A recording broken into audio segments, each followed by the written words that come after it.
Assalamualaikum guys, apa khabar? Selamat pagi-pagi, selamat petang-petang, selamat malam-malam. Alhamdulillah hari ini setelah sekian lama Ayub tak keluarkan video ataupun konten panjang dekat YouTube, hari ini Ayub nak publish satu video.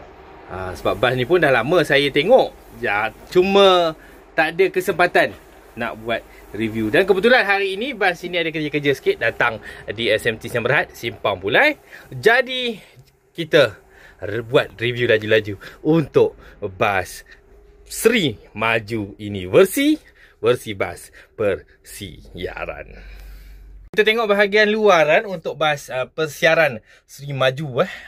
Jadi kita tengok bahagian dalaman. So inilah seat yang berada dalam bas ini. Seat yang dibuat oleh APM dan dibaluti dengan fabrik yang bercorak warna bunga raya, iaitu tema untuk bas Sri Maju. So bahagian atas mempunyai luggage compartment yang bertutup macam ni. So nampak bertutup. So boleh tolek. Okey, mempunyai tempat ni merehat kepala warna merah. Dan di setiap tempat duduk juga dilengkapi dengan ni dia, USB charger port yang tertulis TMS Bus. Okey, so kalau siapa nak gunakan ni, sila tengok dulu wayar tuan-tuan tu elok ke tak elok kan. Bila dah pastikan wayar tu tak ada luka, sila gunakan dengan berhemah. So bas ni juga dilengkapi dengan sebuah television. So yang ini bahagian steering untuk bas ini menggunakan Hino RN.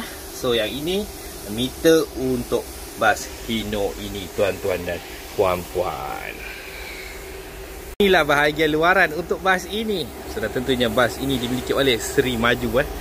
Cuma membezakan bas ini adalah bas persiaran. So sebelum ni bas express.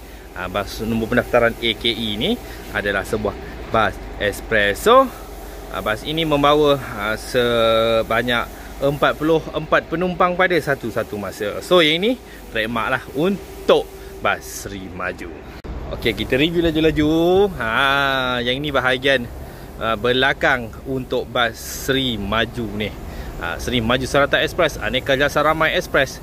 Lepas tu ada juga tulis www.srimaju.com, iaitu laman sesawang untuk Sri Maju.